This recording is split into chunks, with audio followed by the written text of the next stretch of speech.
Ini salah satu teks yang sangat penting ya, atau salah satu nasihat yang sangat penting. Inna aunallahi biqadri niyati abdi. Pertolongan Allah itu sesuai dengan niat hambanya. Maka yang paling penting sebenarnya niat. Nanti Allah mau menyuruh semesta merespon seperti apa, ya nanti pasrahkan kepada Allah, kita nggak pernah mengerti. Jadi perbuatan baik kita, setiap perbuatan itu punya bentuk di alam gaib yang kita nggak mengerti sebenarnya. Nah, kalau orang seperti itu nggak akan muncul penyesalan terlalu panjang. Dan biasanya Mas Fatih ya, penyesalan itu menjadi terlalu panjang biasanya ketika dari awal memang niatnya kurang pas. Sebenarnya penyesalan itu luar biasa jika kita bisa dosisnya tepat, itu seperti luka yang makin justru akan menambah kekebalan tubuh kita. Ya, seperti sistem imun itu. Sistem imun itu memang dipicu oleh suatu penyakit, lalu muncul imunitas. Jiwa sama, Mas. Kalau jiwanya kuat, rasa sakit hati, rasa penyesalan, termasuk kecemasan, termasuk kemarahan, ketika muncul sebagai suatu yang tidak enak kan, tetapi itu bisa meningkatkan sistem imun bagi jiwanya gitu. Dan itu luar biasa.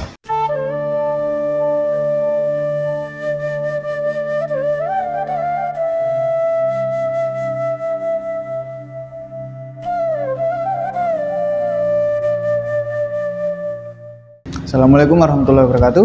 Waalaikumsalam warahmatullahi wabarakatuh. Ya, halo teman Sufi, kita kembali lagi di Ngrumat ngaji rumis sebagai terapi. Ya. Episode kali ini tetap melanjutkan tentang kisah saudagar dan burung kakak tua ya Pak. Oh iya. Nah, kisah kali ini datang dari penyesalan sang saudagar yang mengutarakan pesannya ke burung kakak tua miliknya ini Pak. Jadi sang saudagar ini menyesal. Nah, jadi bisa diulang sedikit gimana ceritanya? Mungkin kawan Sufi ada yang Oh iya. Mas. Jadi intinya ini sang saudagar mendapat amanat dari burung kakak tua ini, burung kakak tua miliknya yang sedang terperangkap atau ia kurung lah, ia pelihara di kurungan. Nah, beramanat untuk ngomong ke burung kakak tua yang terbebas di luar sana, di India sana, bahwa ada burung kakak tua yang ada di dalam sangkar ini, sedangkan kalian yang bebas di sana terbang bebas, bisa terbang bebas di sana. Nah, sang saudagar ini mengutarakan amanat ini. Beliau ketemu ini burung kakak tua yang ada di India sana. Nah, ketika menyampaikan amanat, ada satu ekor burung kakak tua yang tiba-tiba dia menggigil, lalu terjatuh dan mati. Istilahnya mati di sini. Nah, sang saudagar ini saat mengutarakan di sana menyesal, lalu balik ke rumahnya, balik ke rumah, lalu mengatakannya kepada burung kakak tua miliknya ini, Pak. Oh iya. Ya, mengatakan penyesalan itu. Nah, bunyi penyesalan gini, kita baca syairnya. Aku menyesal mengapa mesti menyampaikan ini, tapi apa guna penyesalan setelah kusampaikan semuanya. Perkataan yang terlontar dari lidah bagai anak panah yang terlepas dari busur. Oh nak, panah itu tak akan kembali lagi dari jalannya. Kau harus bendung air sejak dari hulu. Jika kau biarkan air deras itu mengalir memenuhi dunia, tak perlu heran jika dunia binasa. Setiap perbuatan memiliki bentuk di alam gaib. Bentuk-bentuk ini tidak dalam genggaman manusia. Semuanya makhluk Tuhan, tak ada yang menyekutukannya. Meskipun bentuk-bentuk itu disematkan pada kita. Nah, ini ya kalau dibaca seperti ya sang saudagar ini menyesal, cuman kita nggak boleh menyesali penyesalan itu. Nah, kita ambil dulu Pak. Iya. Ya tentu penyesalan itu dalam batas tertentu itu manusiawi dan wajar atau bahkan bisa baik ya. Jadi menyesali itu dalam satu batas tertentu itu wajar dan bahkan bisa baik ya. Artinya penyesalan itu menunjukkan ini ya, bahwa manusia itu memang terbatas itu.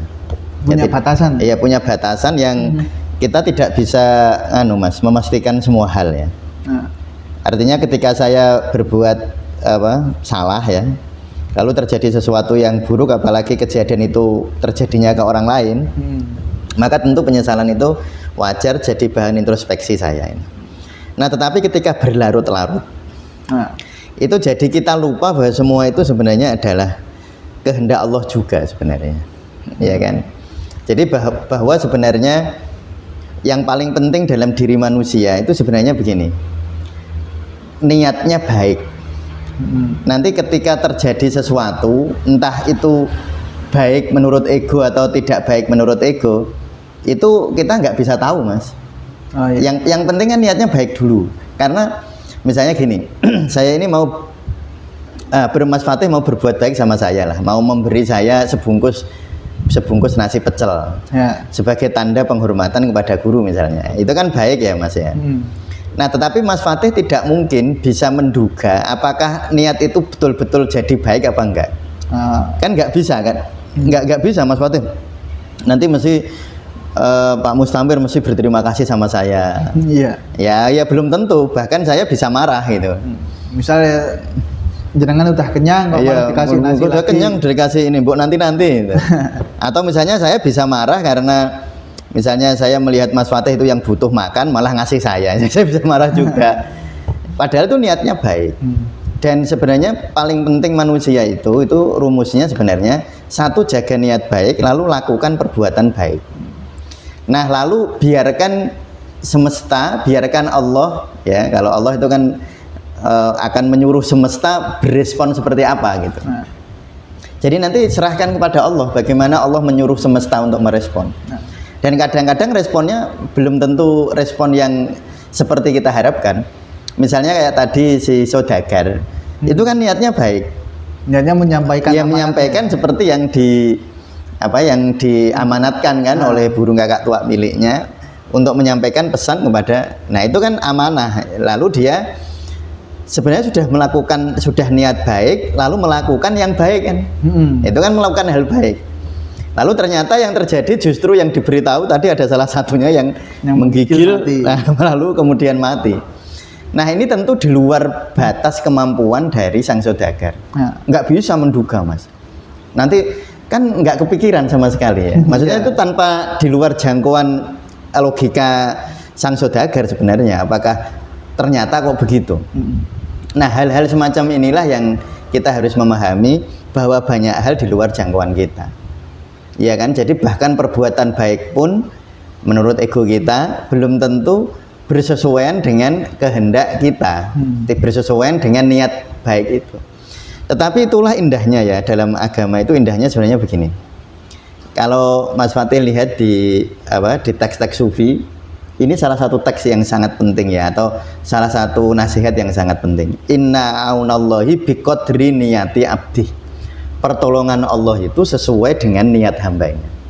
Maka yang paling penting sebenarnya niat. Nanti Allah mau menyuruh semesta merespon seperti apa, ya nanti pasrahkan kepada Allah, kita nggak pernah mengerti.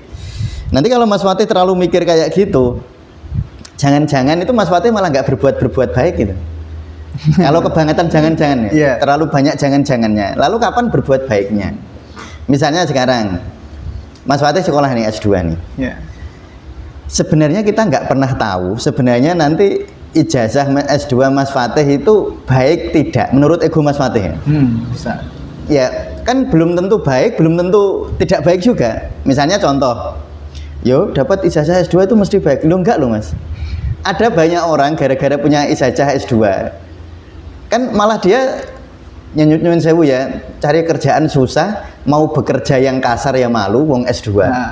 Mau bekerja yang layak, nggak ada lowongan kerjanya yang sesuai dengan bidangnya. Ijazah S2 itu malah bisa jadi beban dong Mas. Ya membebani. Iya kan membebani. Kalau nyunyun sewu, kalau ini bukan berarti merendahkan atau apa ijazah yang lain, tidak ya. Jadi misalnya ada orang punya ijazah SD. Ya misalnya, lalu dia bekerja misalnya di sawah, kan ya nggak ada bebannya. Nah ya gampangnya rasa malunya, ego malunya kan nggak muncul. Iya ya kan, bakal muncul tinggi lah ya. Iya ya karena ijazahnya kan SD gitu. Menurut persepsi orang kan biasa, ijazah SD dia kerja di sawah ya wajar lah gitu. Tapi kalau ijazahnya S2, itu kan jaraknya jauh banget. Lalu tiba-tiba dia kerja di sawah misalnya, walaupun itu sebenarnya indah juga. Cuma dalam persepsi masyarakat kan bisa dirasani digibai ya. Digibai ya, digosipin. Digosipin macam-macam. yaitu sekolah S2 kok kerjanya di sawah. Lalu dulu lebih baik gak sekolah S2 misalnya begitu. Nah, jadi Mas Fatih itu ijazah S2 apakah baik atau tidak secara ego loh Mas. Itu kita nggak tahu. Tetapi yang jelas belajar itu ibadah loh. Jadi misalnya kalau Mas Fatih belajar S2 setiap hari kuliah terus mengerjakan tugas, kalau diniati ibadah itu kan tetap baik. Walaupun secara egoistik nanti hasilnya itu kita belum tahu. Ya nggak tahu, maksudnya menurut ego loh ya. Kalau menurut teorinya baik Mas. Belajar itu baik. Tetapi menurut ego apakah itu nanti jadi baik atau tidak? Wallahu a'lam. Nah, kalau kita itu mikirnya kayak gitu, mikir sesuk gimana ya nggak ngapa-ngapain kan. Akhirnya kan nggak gerak-gerak. Ya kan nek corong Jawa kakek perhitungan. Padahal wongku yang penting niatmu apik, berbuatnya yang baik. Jadi Mas Fatih ya niatnya baik. Sekolah S2 itu bukan untuk mengalahkan siapa-siapa, ya untuk ibadah, untuk cara Mas Fatih merencanakan masa depan kan. Itu kan baik, itu baik. Terus ngelakoni baik kan ya baik sekolah itu. Nah sudah, setelah itu biarkan Allah yang mengatur bagaimana nanti semesta meresponnya gitu. Nanti biarkan Allah yang mengatur, bukan kita. Nah, sehingga kita tidak larut dalam penyesalan itu. Makanya kalau di sini kan semua perbuatan memiliki bentuk di alam gaib. Bentuk-bentuk itu tidak dalam genggaman manusia, Mas. Ya kan di berapa itu? 1661 ya. Jadi perbuatan baik kita, setiap perbuatan itu punya bentuk di alam gaib yang kita nggak mengerti sebenarnya. Nah, kalau orang seperti itu nggak akan muncul penyesalan terlalu panjang. Dan biasanya Mas Fatih ya, penyesalan itu menjadi terlalu panjang biasanya ketika dari awal memang niatnya kurang pas. Ya, dari ada awal. Keraguan mungkin ya, gitu ya? Mungkin ya dari keraguan atau niat-niat yang misalnya ini orang baik nih. Dia sebenarnya baik gitu, tidak punya niat jahat. Lalu delalah namanya manusia goyang, niatnya goyang. Nah, lalu dia berbuat sesuatu, lalu timbul sesuatu sesuatu akibat yang secara logika dibebankan penyebab itu di dia. Itu biasanya dia akan mengalami penyesalan yang panjang. Tetapi jika orang segera kembali kepada Allah, lah ini loh, maksudnya kembali itu bentuk-bentuk itu tidak dalam genggaman manusia, bentuk di alam gaib itu loh Mas. Ya, salah satu bentuk di alam gaib itu ya akibat dari perbuatan kita, nggak pernah mengerti. Ya, jadi manusia itu ya cukup niat baik. Misalnya saya petani ya, niat saya baik mau menanam padi sebagai bentuk saya menjaga amanah keluarga ya. Kan cuma niat baik lalu menanam padi. Nah, nanti masalah nanti panennya berapa, nganunya berapa kan kita nggak pernah mengerti. Ya, jadi jaga niat baik. Itu yang paling penting dan sebenarnya kuncinya di situ. Kuncinya itu agar penyesalan kita itu nanti tidak berlama-lama, jagalah niat baik itu. Karena nanti niat baik itu yang tadi yang saya sebut inna aunallahi biqadri niyati abdi. Pertolongan Allah itu tergantung niatmu. Jangan sampai orang itu punya niat buruk. Ya, misalnya niat buruk itu gini ya, Mas. Niat buruk itu ingin menyakiti orang, itu niat buruk. Misalnya Mas Fatih ini niat buruk ini. Kuliah S2 untuk pamer kepada temennya. Dia kalau yang dipameri kan sakit hati kan, ya kan niatnya Mas Fatih. Kalau dia sakit hati itu kan urusan dia sebenarnya.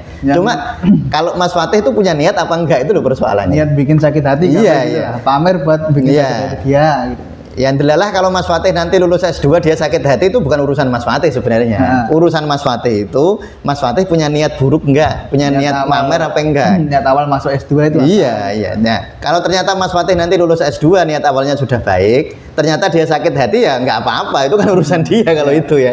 Yang penting Mas Fatih tidak punya niat semacam itu. Nah, itu sebenarnya kunci-kuncinya ya. Jangan larut di dalam penyesalan karena sebenarnya, nah ini nasihat Rumi yang tadi perlu kita ulang-ulang itu sebenarnya di situ Mas. Setiap perbuatan memiliki bentuk di alam gaib. Bentuk-bentuk itu tidak dalam genggaman manusia. Ya kayak saudagar tadi, dia tidak pernah mengerti.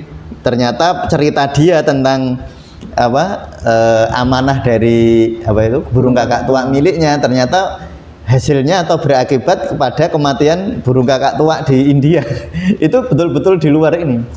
Tetapi sebagai manusia psikologis yang punya rasa empati dan kasihan, tentu ada penyesalan dulu Mas. Itu sangat wajar sih. Sangat wajar. Misalnya gini, kita akan lebih mudah kalau memberi contoh tentang fisik Mas ya. Kalau saya terluka kena peso, ya tetap luka, tetap sakit, tapi bisa sembuh sendiri. Yang penting luka ini tidak menjadi infeksi sistemik. Infeksi sistemik itu infeksi seluruh tubuh gitu loh. Yang penting nggak itu. Jadi orang menyesal itu wajar, manusiawi. Memang akan terluka, hati itu akan sakit.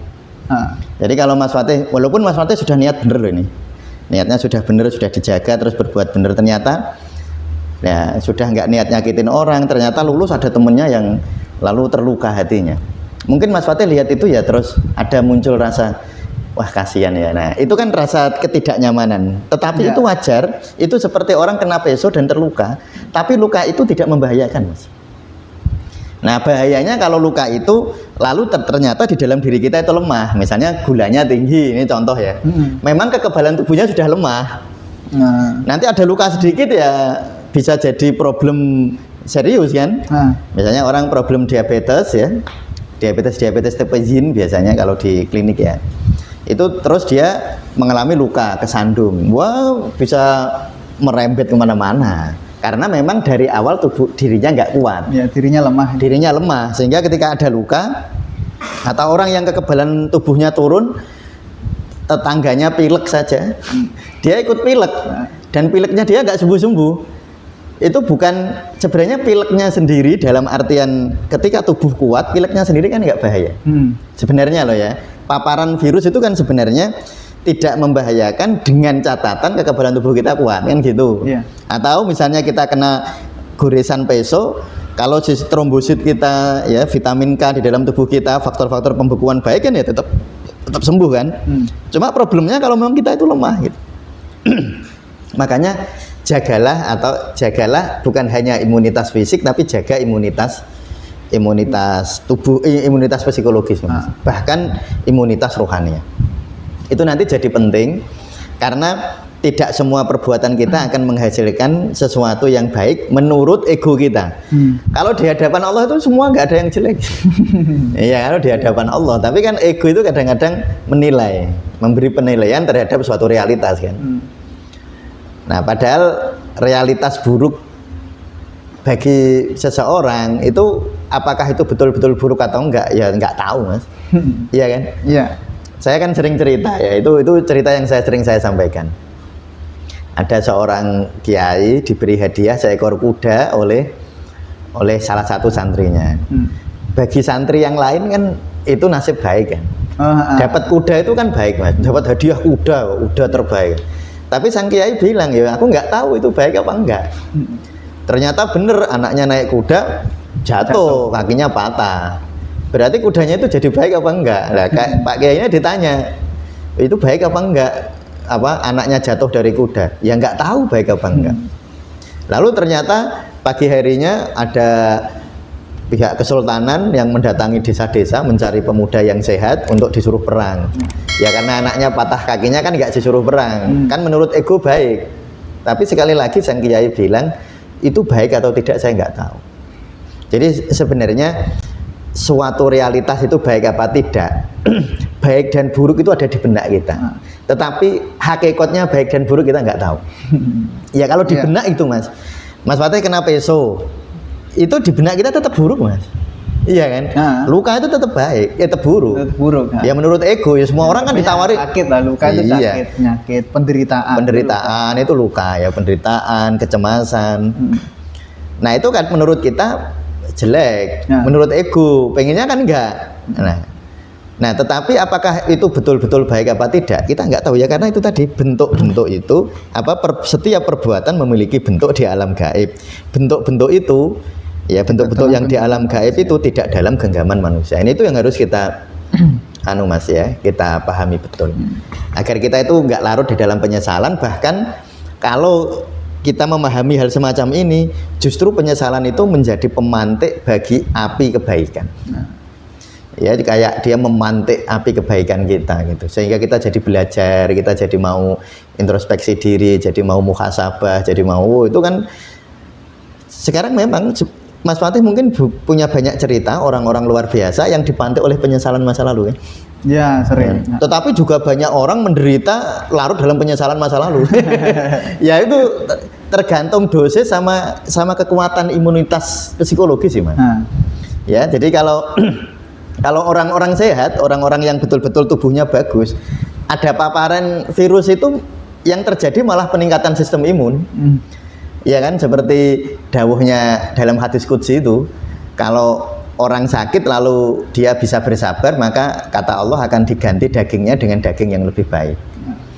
Atau dalam hadis misalnya, jangan engkau mencerca demam, karena demam itu membasuh dosamu, membakar dosamu seperti api membakar kayu bakar.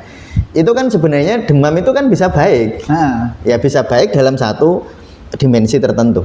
Tetapi kalau orang tubuhnya nggak kuat, ya itu. Jadi bagi mereka yang hatinya yang jiwanya kokoh, Mas. ya. Ujian-ujian itu akan makin memperkokoh diri. Tapi repotnya kalau dia memang secara imunitas psikisnya sudah lemah, ya itu nggak perlu disakiti ya sakit ya. Ya kan? Kan banyak orang itu nggak ada yang itu tapi dia sakit hati kan banyak. Ya, ada orang. Iya kan ya. Misalnya ada orang sukses. Orang sukses itu kan ya sukses EDW ya. Misalnya ini Mas Fatih sukses nih. Itu kan sukses itu kan ya kehendak Allah juga. Ya. Tapi saya bisa sakit hati loh, Mas. Padahal Mas Fatih itu nggak nyakitin saya, tapi saya itu bisa sakit hati. Orang itu kalau hatinya buruk nggak usah disakitin. Dia itu sudah sakit sudah sakit sendiri. Ya seperti ya makanya penyakit iri dengki itu bahayanya kan di situ, Mas. Orang itu iri dengki sebenarnya dia marah kepada Allah kan hakikatnya. Iya kan. Mas Fatih sukses nih. Misalnya Mas Fatih tiba-tiba dapat pekerjaan luar biasa bagus terus lebih sukses dari saya. Yang ngasih kan Allah. Nah kalau saya Mary itu yang saya iri ini kan berarti saya marah kepada kehendak Allah kan. Iya sang pengasih itu. Iya itu. Yang ngasih kan Allah. Jadi kita iri kepada orang itu sebenarnya bukan kita benci kepada orangnya. Hakikatnya kita itu benci kepada kehendak Allah dan itu sebenarnya kita benci kepada Allah. Itu kan bahaya. Nah itu orang-orang semacam itu tentu nggak usah disakiti sih. Iya kan? Ya dia bisa sakit hati sendiri. Sakit hati sendiri lah. Nggak ada urusan sama dia tuh sakit itu aneh. Nah itu tentu demikian ya, itu luar biasanya sebenarnya penyesalan itu luar biasa jika kita bisa dosisnya tepat. Itu seperti luka yang makin justru akan menambah kekebalan tubuh kita. Ya seperti sistem imun itu memang dipicu oleh suatu penyakit lalu muncul imunitas. Jiwa sama, Mas. Kalau jiwanya kuat, rasa sakit hati, rasa penyesalan, termasuk kecemasan, termasuk kemarahan, ketika muncul sebagai suatu yang tidak enak kan, tetapi itu bisa meningkatkan sistem imun bagi jiwanya gitu. Dan itu luar biasa. Dan pemahaman yang paling penting itu tadi, perbuatan kita itu punya bentuk gaib yang kita tidak mengerti. Nah lalu disitulah kita, yang penting niatnya baik, melakukan yang baik, lalu apa yang terjadi di dalam realitas itu kan Allah. Bagaimana Allah nanti menyuruh semesta merespon itu kan kita nggak mengerti. Lalu disitulah bentuk pentingnya husnudzon, Mas. Husnudzon. Ya husnudzon. Jadi husnudzon itu ya berbaik sangka lah. Berbaik sangka kepada realitas itu. Makanya saya itu selalu ingat kalau saya dulu pas di pesantren ya. Guru saya itu rumus kehidupannya itu 3, itu saya ingat terus ya. 1 toto niat, 2 tata aturan, menjaga aturan. Yang ketiga husnudzon. Jaga niat itu pribadi kita. Kan nggak bisa kita jaga niat minta tolong orang. Ya itu kita sendiri jaga niat. Kita sendiri ya itu masalah subjek ya betul ya. Niat kita sendiri.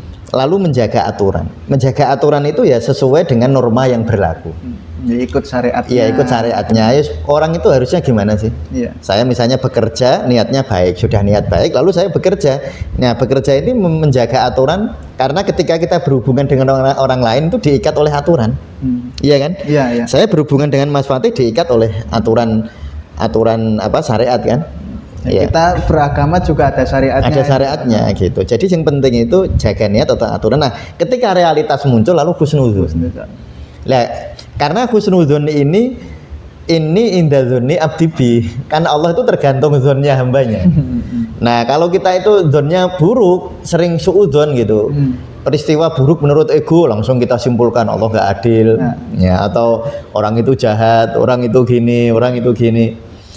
Nah, jadinya lalu kita semakin ini, nanti orang itu kalau nggak bisa husnudzon terhadap suatu realitas, nanti hidupnya itu muter-muter ke hal-hal yang buruk itu. Nanti akhirnya dia niat tulusnya geser, lalu akhirnya kalau nggak kuat ya terus melanggar aturan, iya kan? Makanya pokoknya rumusnya telu itu, kalau saya ngaji itu ya, satu jaga niat itu ya kita sendiri yang memegang kendali 100% tergantung kita. Lalu yang kedua di dalam bertindak sesuai dengan norma. Ya norma apa? Kalau Mas Fatih norma di pekerjaan ya norma profesionalisme di pekerjaan itu menurut sumpah jabatan kan. Kalau orang bekerja di tempat tertentu ya menurut kamu itu di situ memang tugasnya apa? Ya itu harus dilakoni. Karena ketika kita berhubungan dengan orang lain nganggune syariat, jangan pakai hakikat. Kalau hubungan dengan diri kita sendiri nganggo hakikat ya. Nganggo hakikat. Rasa itu tadi. Pakai rasa. Tapi kalau dengan orang lain ya jangan pakai rasa, pakai aturan. Pakai aturan. Aturannya apa? Yang repot kan, lah coba kalau dengan orang lain pakai rasa, lah bojone wong dijiko. Iya kan? Iya. Nanti akhirnya ya perselingkuhan begini-begini ya. Karena terlalu larut di dalam rasa itu. Padahal nek ambek wong iku ngudune ambek syariat aja. Iya. Ya pakai syariat. Kata ya berselingkuhan nggak ada artinya. Iya. Ini ya nganggo rasa. Iya. Nah, lalu yang ketiga ketika ada realitas itu wujud dari Allah. Nah, ini dalam tanda petik loh ya, jangan dipahami literal ya. Realitas itu wujud dari Allah. Realitas kan itu kehendak Allah, realitas muncul lalu husnudzon. Karena Allah itu memproklamasikan dirinya sebagai Ar-Rahman Ar-Rahim. Allah itu Rahman Rahim, Allah itu pengasih dan penyayang. Allah itu Maha Adil, Allah itu Alhamdulillahirabbil alamin, pemelihara semesta. Nah, jadi kalau kepada diri pakai hakikat, kepada masyarakat pakai syariat, kepada Allah pakai makrifat. Nah, gitu. Jadi itu sebenarnya kan begitu. Pakai ihsan, jadi kepada diri nganggo iman, kepada orang lain pakai Islam, kepada Allah pakai ihsan. Nah, ihsan itu kan antak buddha ka'annaka taroh fa illam taroh fa innahu yaroh. Kalau kamu beribadah kepada Allah itu kamu harus seakan-akan melihat Allah. Kalau kamu nggak bisa melihat Allah, kamu harus sadar bahwa kamu dilihat Allah. Jadi realitas itu begitu. Realitas itu wujud dalam tanda petik dari Allah. Kan wujud kehendak. Nah itu yang harus husnudzon. Jadi nganggone makrifat. Ojo pakai salah bener. Iya kan? Nek kita terhadap realitas itu, terhadap hasil itu kita pakai salah bener, ya sering ketipu sih Mas. Ya walau Mas kita ini loh itu sering ketipu. Sesuatu yang kita cintai ternyata menyiksa kita, kan banyak ya? Ya sering lah. Sesuatu yang dulunya kita benci ternyata baik bagi kita, kan banyak. Jadi makanya kalau terhadap diri nganggo hakikat, niatnya yang baik. Ya kalau ketika beraktivitas di luar nganggone syariat. Nanti kalau dengan Allah nganggone makrifat. Nah, itu syariat hakikat makrifat. Nanti insya Allah dengan cara seperti itu kayak penyesalan, kecemasan, kegundahan, penderitaan itu hanya menjadi luka yang akan meningkatkan kekebalan tubuh. Ya, tapi kalau sudah nggak kuat, nggak pakai itu, luka itu ya betul-betul menderitakan. Malah terasa lebih menyakitkan. Malah lebih menyakitkan. Tetapi ketika kita seperti itu, ketika berhakikat, bersyariat dan bermakrifat, luka itu menjadi keindahan. Ya, saya kira ini. Mungkin cukup seperti itu teman-teman ya. Ya. Untuk episode berikutnya mungkin kita akan mendengar jawaban apa yang akan diutarakan burung kakak tua. Oh iya, masih berlanjut ya? Nah, masih berlanjut. Oh iya, baik. Ya. Cukup sekian. Wassalamualaikum warahmatullahi wabarakatuh. Waalaikumsalam warahmatullahi wabarakatuh.